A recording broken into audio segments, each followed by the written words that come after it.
Again, nais po namin kayong i-welcome no, sa presentation ngayong gabi. At yung company na nais po namin ipakilala sa inyo ay walang iba kundi ang Success Hub, no, Marketing Corporation. At kagaya ng ating nabanggit kanina, ang focus po ng ating presentation is very much related to wellness. At kung naghahanap kayo ng isang paraan kung paano lalakas ang ating katawan, kung paano po tayo makaka-recover sa mga hinaharap nating pandemic ng mga nakaraang buwan, you are in the right place. No? At ang maganda po dito, nakapag-create din ang ating company ng isang online platform.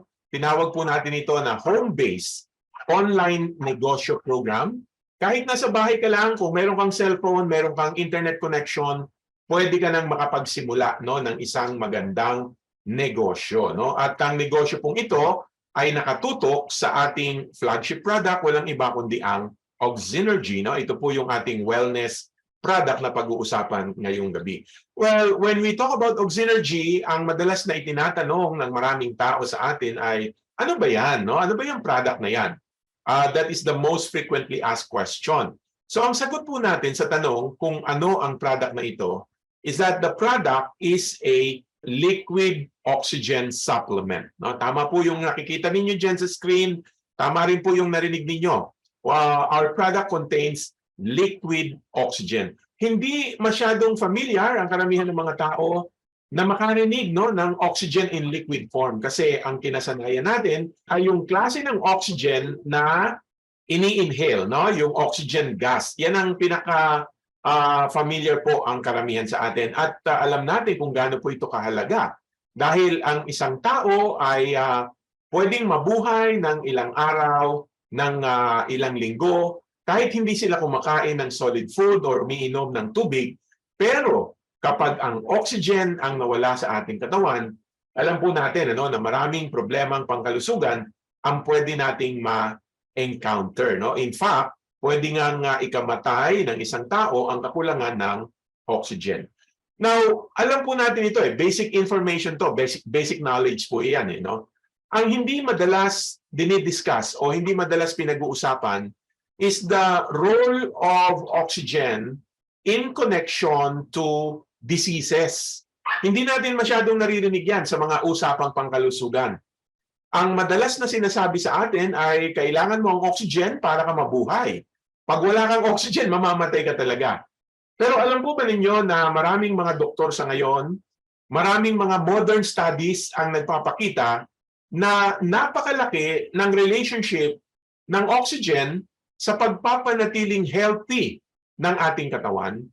In fact, itong susunod na mga quotation na ating babasahin no, from medical doctors ay makikita po natin yung napakahalaga no, na role ng oxygen para sa ating kalusugan. Halimbawa po, si Dr. Spencer Way, no, sabi po niya, insufficient oxygen means insufficient biological energy that can result from mild fatigue to life-threatening diseases. No? Napakasimple ng statement.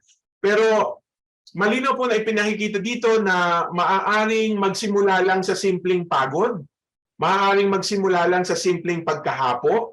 Maraming mga tao, nagtataka sila, sabi nila, bakit kaya pagdating ng bandang hapon, para na akong nauupos na kandila? Bakit kaya konting lakad lang, pagod na ako? Or baka pag kayo po ay lumalabas ng inyong tahanan, nagko-commute kayo along EDSA, baka merong ilan sa atin hindi na natin kakayaning tapusing akyatin yung hagdana ng MRT dire-diretso, di ba? Baka pagdating sa gitna, kailangan mong huminto at kailangan mong maghabol ng iyong paghinga. So, ito po yung mga simpleng palatandaan na dahan-dahang bumababa yung oxygen level ng ating katawan. And according to Dr. Spencer Way, kapag yan po ay hindi natin inaksyonan, kapag yung pagbaba ng oxygen level ng ating katawan ay hindi natin binigyang pansin, it may lead no, to life-threatening diseases. Now, here's another statement from Dr. Blas. No? Siya po ay author ng isang libro na pinamagatang Oxygen Therapy. Sabi po niya ganito, oxidation is the source of life. Its lack cause impaired health or disease. Its cessation, death. Okay? So again, a very simple statement. Actually, itong dulong bahagi ng kanyang sinabi, alam na natin ito na kapag talagang kinulang ka sa oxygen, mamamatay ka talaga. Pero yung unang bahagi ng statement niya, ito yung sinasabi nating hindi madalas nababanggit sa atin, na ang kakulangan ng oxygen sa ating katawan ay magdudulot ng problemang pangkalusugan. Hindi po ba? Kaya talagang ipinakikita po nito na dapat nating binabantayan at tinitiyak na mataas ang level ng ating oxygen. Let's listen to another doctor, no? Si Dr. Albert Wall. Sabi niya, simply put, disease is due to a deficiency in the oxidation process of the body, leading to an accumulation of toxins. Yan, napakasimple din. Ano? Kapag kinulang ang oxygen level sa ating katawan, yung oxidation po ay bababa at maaari po itong magdulot ng mga build-up ng lason or toxin sa ating katawan, and this will eventually lead to diseases. No? Kaya napakalinaw nung mga statement ng doktor na ito. Now let's take a look the statement of Dr. Stephen Levine. Si Dr. Stephen Levine po, molecular biologist po ito, no? At geneticist. No? Ano sabi niya tungkol sa oxygen? Sabi niya, in all serious disease states, pansinin niyo po ginamit niya yung salitang all. Lahat, no? Lahat ng mga sakit ay nakita po nila, no? They found a concomitant low oxygen state. Low oxygen in the tissues is a sure indicator for disease. Yan, word for word na po, sinabi ni Dr. Levine. Hypoxia, or the lack of oxygen in the tissues, is the fundamental cause of all degenerative disease. No? Kaya nakita po ba natin ngayong gabi kung gaano po kaimportante ang oxygen sa ating katawan?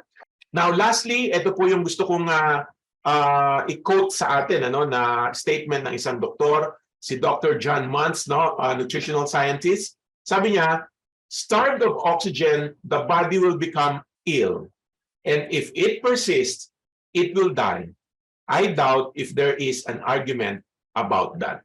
Tama naman hindi ba? Common sense. Kaya talagang ngayong gabi po ay ating pag-uusapan kung ano yung pinakamadali na paraan para ang level ng oxygen sa ating katawan ay ating ma-maintain, mapanatili natin, nang sa ganon ay maiwasan natin ang mga sakit o karamdaman. Ngayon, nung mga nakaraang buwan, madalas po natin itong naririnig. No? Maraming mga tao, ang Department of Health ay sinasabi din sa atin na sa panahon ito ng pandemic, you need to strengthen your immune system. Di ba? Kung minsan nga, gas-gas na yung salitang ito na kailangang palakasin ang ating immune system. Pero have you ever wondered what does it mean? Ano po kaya ang kahulugan ng pagsasabing palakasin ang ating immune system? Ano ang involved sa pagpapalakas ng immune system? At ano ang ibig sabihin nito? Basically, ladies and gentlemen, ang immune system po ng ating katawan is the defense mechanism.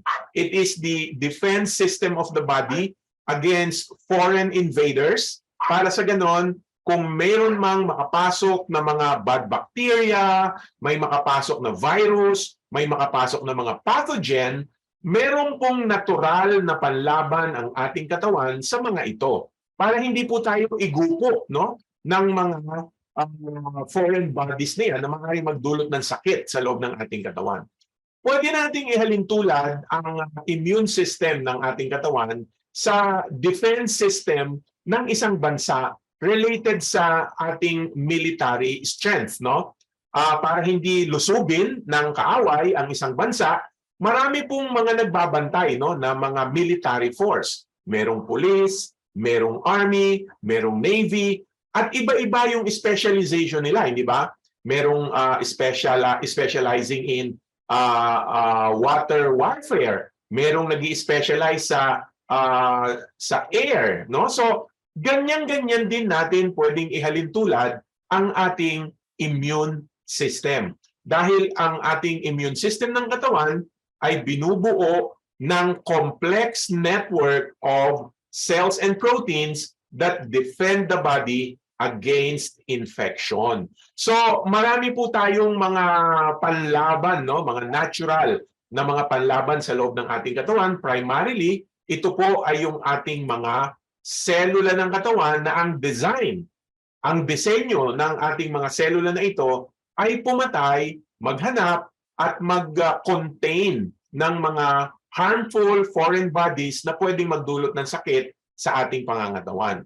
Basically po ang ating mga immunity cells, no, yung mga selula ng katawan na lumalaban sa mga viruses, sa mga bad bacteria na yan, ay kini-create po sa loob ng ating bone marrow, no? So doon siya nagagawa sa loob ng bone marrow. And there are different, no? So many different type of cells na responsible para proteksyonan ang ating buong katawan. Siguro po, madalas nating naririnig ito, familiar tayo dito. T-cells, no? Naririnig nyo ba yan?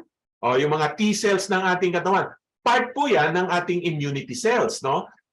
Naririnig din ang mga B-cells, no? Familiar tayo, madalas nating naririnig yan. Yung mga NK cells, mga natural killer cells. Narinig nyo na ba yung dendritic cells? Or yung mga macrophages, no? Yan yung mga very common, madalas nating naririnig na mga klase ng cells na ang pagkakadesenyo sa kanila ay labanan ang mga bacteria, ang mga pathogens, ang mga foreign bodies na pumapasok sa loob ng ating katawan. Halimbawa po, yung ating white blood cells, no, yung WBC. Ang white blood cells natin, paikot-ikot lang siya sa loob ng ating katawan eh. Nagpapatrolya, ika nga, para siyang pulis, no? Nagpapatrolya, naghahanap siya ng mga foreign body. So, let's say, doon sa kanyang pagpapatrolya, nakakita siya ng isang bagay na pwedeng makapagdulot sa iyo ng allergy. O kaya ay isang pathogen or isang uri ng foreign body. Maaaring magdulot ito ng problema sa kanyang katawan. Pag nakita yan ng white blood cells, aatakihin niya agad yan, aarestuhin niya. Ika nga, no? Parang pulis, no? Habulin niya yan at yan po ay i-engulf niya, no? Kakainin niya, palilibutan yan ng mga white blood cells para makontrol yung pagdami ng mga bagay na maaaring makapagdulot ng sakit sa loob ng ating katawan.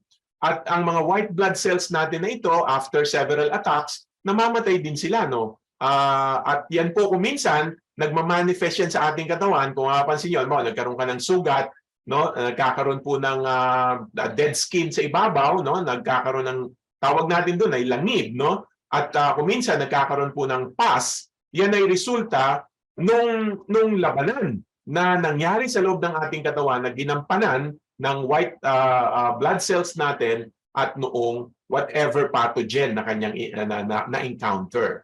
Now, here's another immunity cell, no? Narinig niyo na ba yung dendritic cells? Ang dendritic cells po is a very intelligent cell at ang kanyang trabaho ay hindi naman directly makipag-interact sa virus or pathogen. Ito po ay maihahalin tulad natin sa intelligence gathering. Para tong spy, no? Para siyang nagmamanman sa mga kalaban.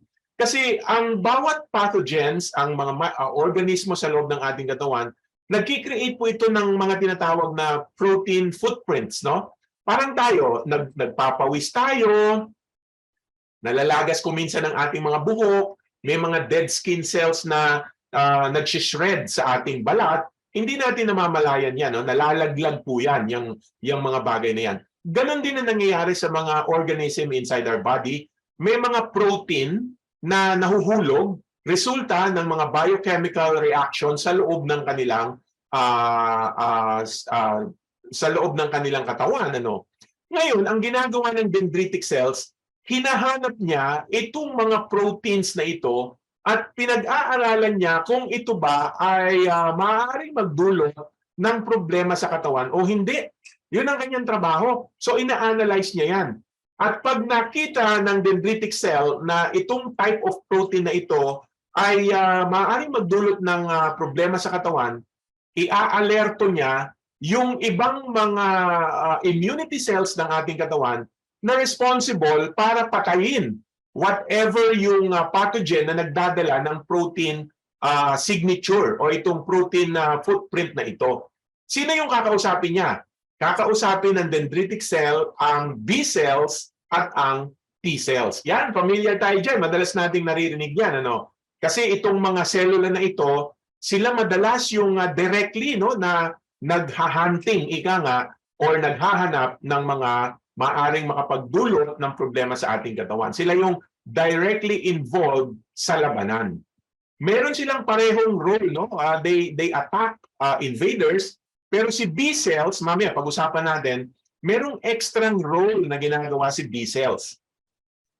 Pagkatapos i-present ni dendritic cell yung protein signature ng isang organism na maaaring magdulot ng problema sa katawan natin, babasahin siya ni T cells at titingnan siya ni T cells. Ang gagawin ni T cells, maghahanap na agad siya ng ng mga organism sa loob ng ating katawan na nagdadala ng protein signature na yon.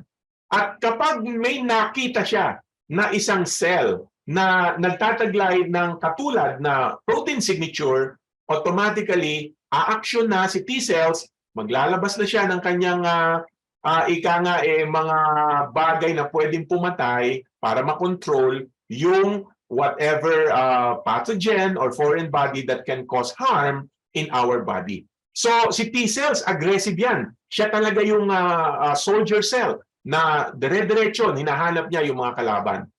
Now, there are times na yung protein signature ay hindi agad-agad na-detect ng T cells at ng B cells.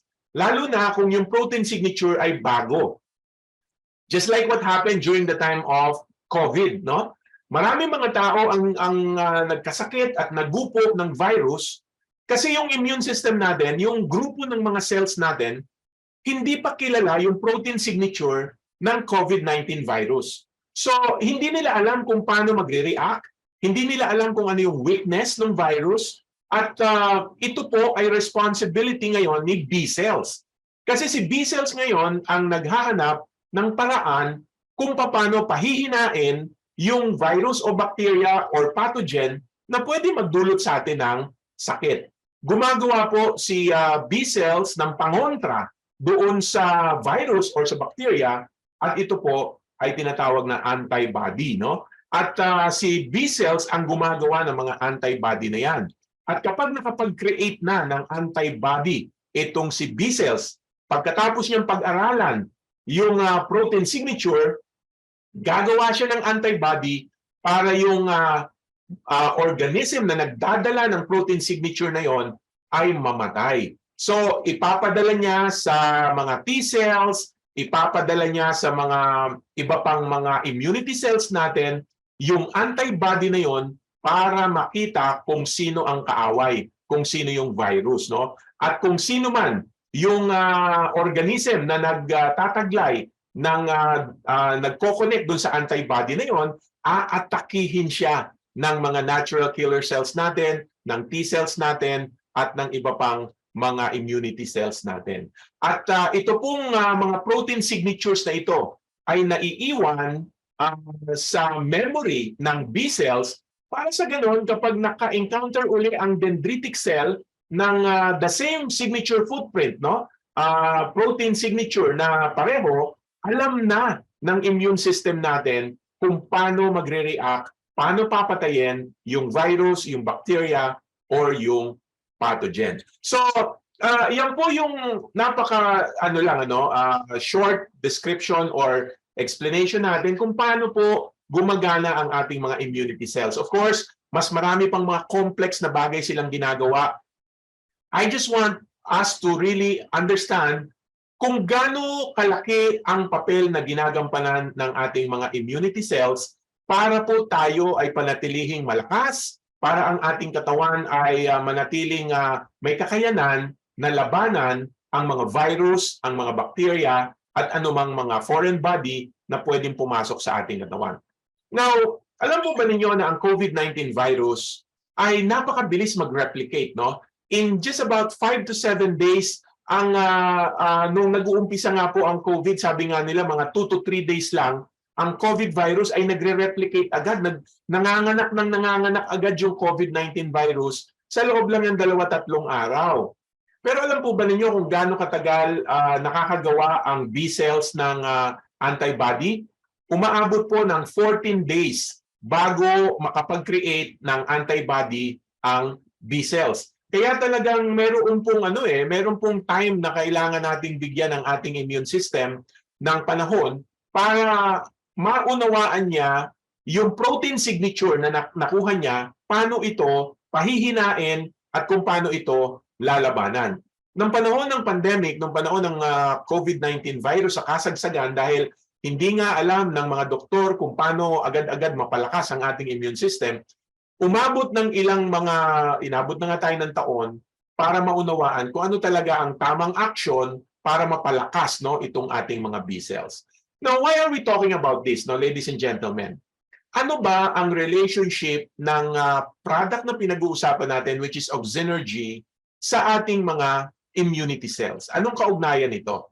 Well, basically po, napakalaki ng relationship ng oxygen sa pagkakaroon ng malakas na immunity cells. Bakit?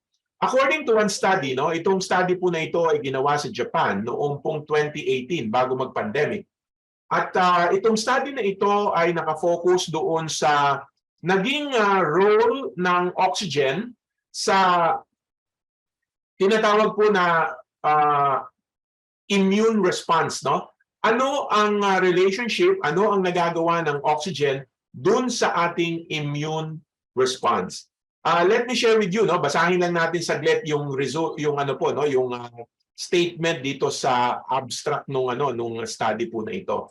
Ang sabi po nila dito, yun daw mga tumors, I hope na nakikita natin ito sa screen, Yun daw mga tumors, sabi po diyan, are infamously filled with immunosuppressive mechanisms. Napansin niyo po ba 'yon? Kung ikaw ay magkakaroon ng mga bukol sa katawan, yung mga abnormal na bukol sa katawan, ito daw po ay madalas, infamously, ay nagdudulot ng immunosuppressive mechanism. Ano bang ibig sabihin ng immunosuppressive? Suppress, pinipigilan, Pinipigilan nito yung response ng ating immune system, And then sabi po nila dito sa kanilang statement, a condition commonly found in tumors and inflamed tissues is hypoxia. Okay, so ito yung madalas, very common na nakikita ng mga doktor, Hypoxia. Ano ba yung hypoxia?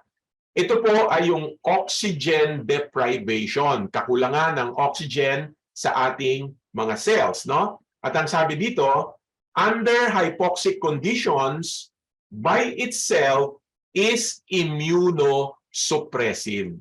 Napansin niyo po ba yan? Kapag ang oxygen level daw ng ating katawan ay mababa, by itself, immunosuppressive na yon. Kaya kapag ang oxygen level ng katawan ng isang tao ay mababa, yung immune response, yung iyong immunity ay definitely bababa din. Mababa na rin ang iyong immune system dahil ikaw ay nakakaranas ng mababang oxygen level. Kapag ang ating oxygen level ay mababa, ayan po ang sinasabi dito, by itself, immunosuppressive na yan. Immunosuppressive na yan. Kaya nga ang tanong, sabi ng iba, kailangan ko pa ba ng Oxynergy? Nag-gym naman ako. Kailangan ko pa ba ng Oxynergy? Wala naman akong sakit. Kailangan ko pa ba ng Oxynergy? Malakas naman ang aking katawan. The answer is yes, dahil kapag bumaba ang iyong oxygen level, yung iyong immune system bababa. At pag bumaba ang iyong immune system, wala nang panlaban para dun sa mga posibleng virus, posibleng mga sakit na parating pa lang. Di ba? Bakit ba nagiging immunosuppressive pag mababa ang oxygen level? Ito, pakinggan niyo po yung sagot dito. Ito yung sabi ng study. Kaya daw immunosuppressive kapag mababa ang oxygen level mo because, sabi po dito, because proper oxygen supply could support bioenergetic demands of immune cells to optimum immune response. Nakita niyo po ba yung sinabi dito, no, sa study, no? Kapag ka ang ating katawan ay mayroong tama at sapat na level ng oxygen, merong bioenergy. Malakas yung ating mga immunity cells, sapat para po siya ay magkaroon ng power para labanan whatever foreign body na pwedeng pumasok sa ating katawan. No? Kaya gusto mo ba malakas ang B cells mo? Gusto mo ba agresibo yung T cells mo? Gusto mo ba matalino yung dendritic cells mo para makapag-scout, no? Makapag-hunting ng mga kalaban sa loob ng katawan? Kailangan nating pataasin ang ating oxygen level, no? Kaya sa susunod na merong magsabi sa iyo na kailangan mong palakasin ang iyong immunity, anong sasabihin mo sa kanya? Oo naman, I'm making my immune system strong, no? I'm making my immunity strong because I'm taking Oxynergy, no? Immunity, take Oxynergy. Ngayon, sapat na ba yung paghinga? Baka sabihin natin, singhutin ko na lang ng singhutin ng hangin kaysa ako gumastos pa. Sapat na ba yon? Number one, tandaan po natin, ang oxygen level ngayon, lalo na sa mga polluted environment, ay napakababa na, no? May mga kaibigan tayo ngayon, nakastay sa Baguio, doon sila resident ng Baguio. Alam po ba ninyo na the higher the altitude is, the lower the oxygen level in the atmosphere, no, in the air? Kaya kahit na sabihin natin pwede ka namang huminga, which is tama naman, that is the primary way to put oxygen inside the body, ay mayroon pang isang bagay na kailangan po nating tandaan. Ano yon? Na ang oxygen na dapat pong pumapasok sa loob ng ating katawan, lalo na sa ating dugo, must be in fluid form. So kinakailangan po liquid oxygen yung makapasok sa loob ng ating dugo. Bakit kaya dapat liquid yung oxygen na yan? Kasi hindi naman po pwede na makapasok ang gas sa loob ng ating bloodstream, no? Actually, ito po ay isang medical condition, tinatawag po ito ng mga doktor na gas embolism. Ano ba yung gas embolism? Yan po ay yung pagpasok ng mga hangin sa loob ng ating ugat, no? Hindi po yan, no? Delikado po yan, nakakamatay yan. Kasi kapag yung bubbles of air na yan pumasok sa ugat ng ating utak, baka pwede tayong ma-stroke. Kung papasok yan sa valvula ng puso natin, pwedeng mag-cause po yan ng heart attack. Kaya nga ayaw, no? Ayaw ng mga doktor na mangyari yan. So every time na sila ay naglalagay ng needle sa loob ng ating katawan, they make sure na walang excess air, no, doon sa mga syringe, no, doon sa mga IV drop, iniiwasan po nila yan. Pero bakit kaya kapag tayo ay humihinga, every time we inhale oxygen or air, hindi naman nagkakaroon ng problema yung ating katawan? Anong dahilan? This is the reason why we have an organ responsible for the processing of oxygen. Yan po ay ang ating mga baga. At ang ating baga ay mayroon pong primary na trabaho at ito ay ang gawing liquid or fluid yung mga oxygen gas na pumapasok sa ating baga. Yan po ang primary na function ng lungs, no? To diffuse oxygen gas into our blood, no? Kung kanina po nakapanood po kayo sa umpisa ng ating video presentation, meron po ditong explanation si Dr. Reishi Desai, no, sa Amerika, at pinaliwanag ni Dr. Reishi Desai na parang maihahalin tulad natin ang oxygen gas na dumadaan sa iba't ibang mga stages, no, ng ating cells, at sa lahat ng proseso na ito, dahan-dahan po na i-diffuse, na-convert ang oxygen gas into liquid. So, yan po yung primary na dahilan kung ba't namin kayo inanyayahan ngayong gabi. Nais po namin sabihin sa inyo na meron po tayong magagawa, no? Meron po tayong solusyon na pwedeng gawin. Just in case na ang isang tao ay hindi na makahinga, meron pa tayong magagawa, another way, alternative na paraan para bigyan ng oxygen ang mga taong ito na nahihirapang huminga. Let's say, for example, sila po ay nagkaroon ng asthma attack, o kaya nagkaroon po sila ng emphysema, o kaya nagkaroon po sila ng mga congenital, no, na mga lung problem, may solusyon. Meron tayong pwedeng gawin para hindi mahirapan ang mga taong ito na makapagbigay ng oxygen sa kanilang dugo. Lalo na po ngayon, di ba? Kung may kakilala kayo na mayroong COVID, alam nyo ba na ang COVID po ay nagdudulot ng malaking problema sa baga dahil ito tinawag po ng mga doktor to cytokine storm, no? At ang cytokine storm ay nagdudulot ng inflammation sa baga ng isang tao, no? So kapag ka na-inflame, namamagana po yung baga ng isang tao, definitely hindi na niya kayang gawin yung kanyang trabaho, which is diffusing oxygen gas into liquid. Kaya nga po marami pa rin mga tao ang namatay kahit na binigyan na po sila ng oxygen gas sa hospital. There was a time na ubos ang oxygen tank, hindi po ba? Na out of stock ang mga oxygen tank. Bakit kaya ganun ang nangyari? Kasi nga po, if we're going to think about it, ang baga po natin, ang ginagawa niya, dinidiffuse niya yung oxygen gas para maging liquid, maabsorb ng dugo. Kung hindi na po nagdi-diffuse yung oxygen, yung oxygen sa lungs, kahit gaano karami yung ilagay nating oxygen sa baga ng pasyente, kung yung baga ang may problema, hindi maaabot yung goal, hindi ba? Hindi natin ma-achieve kung ano yung gusto nating ma-achieve ng pasyente, which is oxygenation in the blood. So anong pwede natin gawin? What is the alternative way para makatulong tayo, makapagligtas tayo ng buhay during times of emergency? No, hindi na lang yung COVID, yun na lang madalas na nangyayari ngayon, no, sa mga Pilipino, inaatake, nai-stroke, na-heart attack. What will you do if someone in your family or loved one na-atake po? Anong gagawin ba natin? Siyempre, dadali natin sa ospital, hindi ba? But the question is, gaano ka kalayo sa ospital? Gaano ka traffic pumunta sa ospital? You are losing precious moment doon, lalo na po sa bahagi ng brain area para mapanatili ang oxygen level ng brain.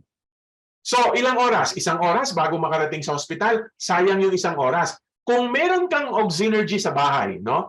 Kung meron po kayo nitong product na pinag-uusapan natin, it can help. Bakit? Kasi ang ating product ay nagtataglay ng 350,000 parts per million of dissolved oxygen molecule, no? Napakarami nung concentration ng liquid oxygen dito sa product na ating pinag-uusapan. Sabi ng iba, pwede bang maging liquid ang oxygen? Di ba gas ang oxygen? Pwede ba yung maging liquid? The answer is yes. Oo naman. Bakit? Di ba ang tubig ay may oxygen? Tama po ba? Ang chemical symbol ng tubig ay H2O, hindi ba? So therefore, meron pong dissolved molecules of oxygen ang iniinom nating tubig. But the question is, gaano karami? How many or how much oxygen is inside water? Depende kung saan mo kukunin yung tubig, no? Kung ang tubig po ay kukunin natin sa gripo, yan po ay meron lamang 6 parts per million, no? Mababa lang. Kung kukunin mo yung oxygen sa mineral water, it's about 8 parts per million. Kung kukunin mo yung oxygen sa dagat, ito po ay nagtataglay ng mga 9 parts per million of oxygen. At kung kukunin mo ang oxygen sa tubig na galing sa ilog, ito po ay nagtataglay ng 14 parts per million. Compare it with Oxynergy. Kaya nga kapag ininom mo ang tubig, malulunod ka pa di ba? Kasi ang konti lang ng oxygen na nasa loob ng ordinaryong tubig. Pero itong product po na pinag-uusapan natin ay nagtataglay ng 350,000 parts per million ng oxygen molecule. Now, hindi lang po basta marami yung oxygen molecule na nasa loob ng Oxynergy, ito po ay dinisenyo pa para gamitin using the sublingual route, no? Ang tamang pag-inom po nito, ang tamang intake po nito ay sa pamamagitan ng paglalagay sa ilalim ng dila. Yan ang disenyo po niya, no? Sublingual application. Bakit ba natin pinili ang sublingual application? Kasi alam naman po natin na ang epekto ng sublingual application ay para na ring nag-i-inject ikaw, no, ng medicine, no? Ganun yung epekto niya, no? It's the same result. Kaya noon, kung maalala nyo, bago mag-pandemic, may mga bata, baby, no? Hindi na sila binabakunahan sa braso, pinapatakan na lang under the tongue. Patak center ang tawag doon, di ba, nung araw? Kasi nga, ang sublingual route ay comparable sa result na binibigay ng injection. So isipin niyo po ito, dalawang bagay. Number one, ang product natin ay nagtataglay ng mataas na level ng oxygen. And number two, ang mode of application nito ay hindi nadadaan sa bituka. Binabypass na po nito yung baga, binabypass na po nito yung bituka. Pag pinatak ninyo under the tongue, dire-diretso na yung oxygen molecule papasok sa ating bloodstream. And because of this, no, nagkaroon po ng fantastic na resulta ang product natin sa mga tao na talagang even times of emergency are suffering or really needing oxygen. Halimbawa po, i-share ko lang saglit, may bata, no, it's a 12-year-old kid from Nueva Vizcaya. Pinanganak siya na may congenital heart problem. Since birth, meron na po siyang nakasalpak sa ilong niya na oxygen gas. Now, about more than a month ago, nagkaroon po ng problema ang batang ito. Sobrang baba na ng kanyang oxygen level to the point na siya po ay nag-seizure na, no? Nanginginig na itong batang ito. So, it's good na yung kapitbahay nila ay isa sa mga gumagamit ng Oxynergy at sinabi ng kapitbahay na subukan natin. Habang hinihintay yung ambulansya, pinatakan po nila 30 drops, no, under the tongue. Alam niyo nangyari in just 3 minutes. In 3 minutes, yung oxygen level ng bata which was measured at 47.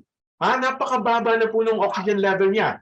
47, in 3 minutes, 30 drops, umangat yung oxygen level to 75, no? At nung umangat ng 75, dumilat yung mata ng bata, nag-stop yung seizure, at nung dumating yung ambulance, nadala ng ligtas yung bata sa hospital. Alam nyo, more than a week ago, galing ako ng Nueva Vizcaya at nakita namin na yung batang ito, alam nyo kung anong good news doon? Yung operation niya na dapat due for operation na yung kanyang heart problem ay dinelay ng doktor kasi normal yung kanyang paghinga.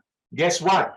Hindi na siya gumagamit ng oxygen tank. Since then, ang batang ito, more than a month ago, is now living and breathing and alive because of taking liquid oxygen from Oxynergy. Kaya ito po yung excited kaming i-share sa inyo kasi marami tayong maililigtas na buhay dito. Kasi pag may inatake, wala na, hindi mo na alam ang gagawin mo. Dapat nga turuan natin ang mga bata.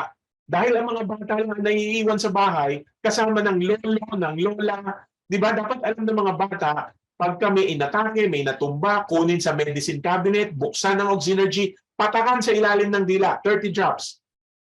Para kung ano man ang emergency case ng taong yon, hindi natin mapapabayaan ang brain. Kasi po ang brain, 10 minutes.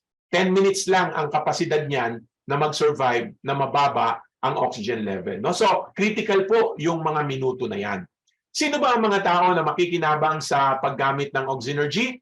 Sabi ko nga po kanina, lahat, no, na gustong maging malakas ang immune system, kailangan mo ng Oxynergy. Pero lalo na yung mga taong may problema sa blood sugar, yung mga tao pong diabetic. This was a study, no? Ginawa po ito few years back, no? Sabi po sa study na to, yung mga tao daw po na diabetic, no? Type 1 diabetic, mababa na po ang kanilang blood sugar, blood oxygen level. Okay? At anong sabi ng mga doktor kanina, yung mga quotation na sinabi natin?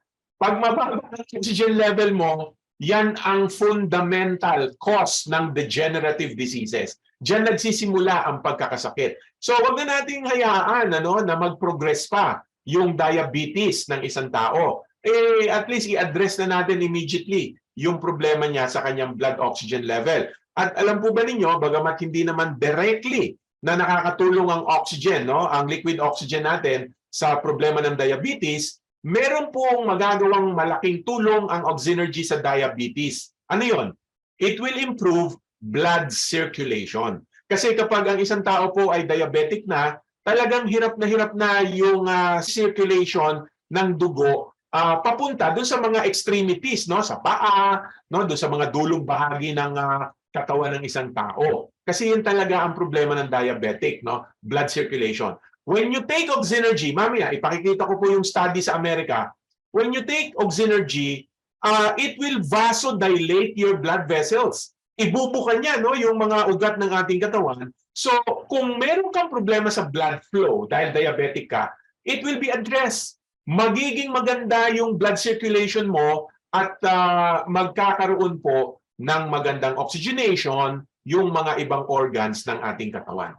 Okay? Now, who else? No? Sino pa ba ang mayroong malaking pakinabang sa paggamit ng Oxynergy? Ito po, isang study ang nagpapakita naman na yun daw mga tao na nagkaroon ng problema sa kanilang mga kidneys ay nagkaroon din pala, nag-umpisa sa hypoxia na naman. Ayan, narinig na naman natin yung hypoxia, no? Ito po yung mababang oxygen level ng katawan. And take note kung ano po yung ginamit na terminology dito sa study na ito.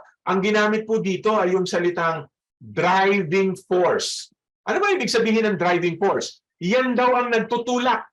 No, yan ang nagtutulak para ang isang tao ay magkaroon ng kidney problem. Alin nga yun? Yung hypoxia. Kaya po talagang ang pagkababa, ang pagbaba ng oxygen level sa katawan ay isang seryosong bagay. Now, our product was made in America, no? Gawa po ito sa Amerika, imported po ito, hindi ito gawa sa Pilipinas. At tinitiyak po namin sa inyo na ito ay safe and non-toxic.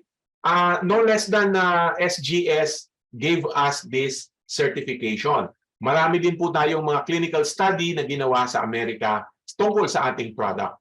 Now, one of this is yung sinabi po ng SGS that our product is not orally toxic. No? Very important yan kasi alam niyo naman, iniinom yan, pumapasok sa loob ng katawan natin yan.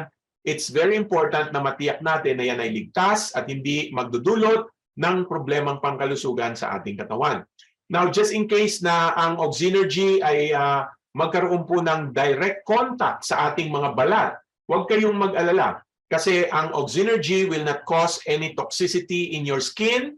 It will not cause any irritation in your dermal area. In fact, we are even recommending that you put Oxynergy in your skin. Halimbawa, facial skin, o kaya yung mga area po na mayroong irritation, may mga member po tayo, ginagamit nila ito sa mga balat ng kanilang baby. Kahit po mga newborn baby, very safe at hypoallergenic ang ating product. Huwag kayong mag-alala, hindi mahapdi, hindi makakasunog ng balat, hindi makakasira po ng balat. Kahit na bukas na sugat, open wound, ipatak niyo po directly ang Oxynergy, walang pain at mabilis na natutuyo ang sugat. Dito po sa study na to, ginawa pa nga nila, ipinatak pa ho ito sa mata.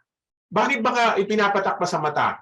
Kasi nakakatulong ang Oxynergy to cleanse our eyeballs, Nakakatulong para maging malinis ang ating mga mata. Marami tayong mga users nito na nagsasabi na bumaba yung kanilang grado ng salamin sa mata.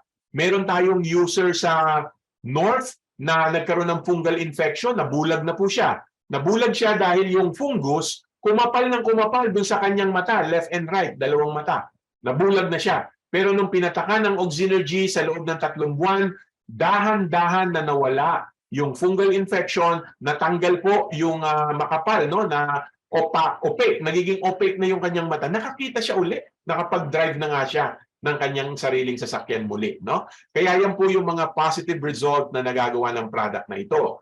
It can definitely address the problem of oxygen deficiency, yung kwento ko sa inyo sa bata kanina.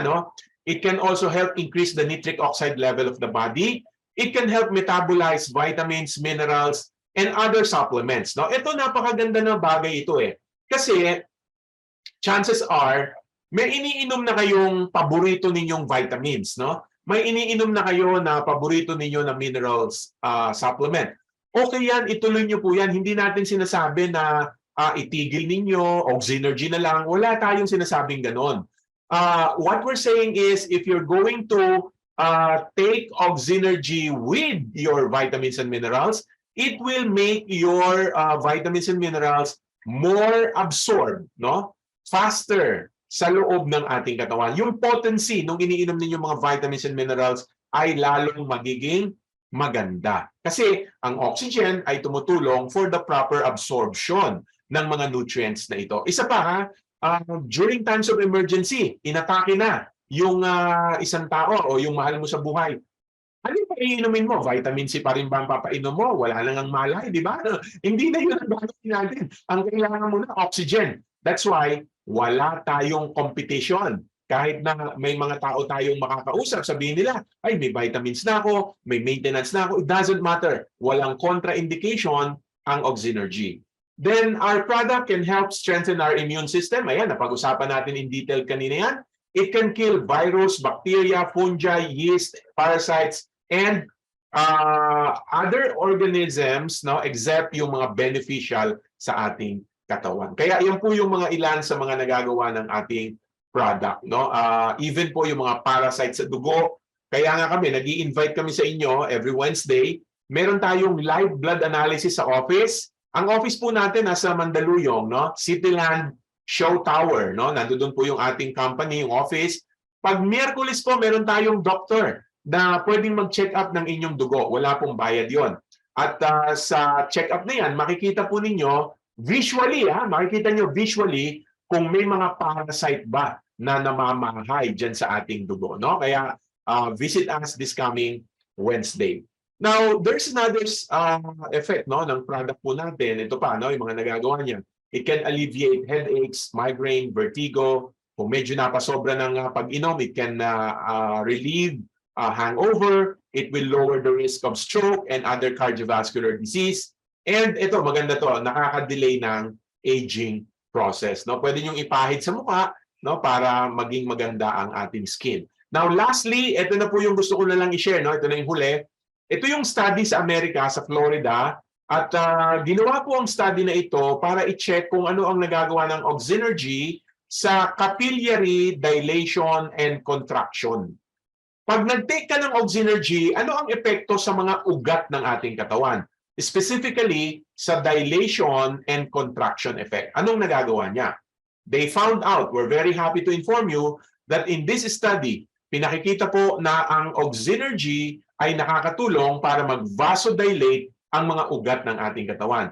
Yan yung sinasabi ko kanina, kung diabetic ka, kung may kidney problem ka, kung high blood ka, blood vessels po lahat ng yan, no? It's a problem of the blood vessels. So ang Oxynergy can directly help your condition, no? Pag nag-vasodilate yung mga ugat na yan, gaganda yung blood flow, at pag gumanda ang blood flow, gaganda ang absorption at delivery ng oxygen sa ating mga organs. So we hope na inyo pong nagustuhan ang ating maikli na kwentuhan ngayong gabi about liquid oxygen, no? Yan sabi natin dito, Oxynergy is a product for health and healing inside a bottle, no? Oxygen that you can drink.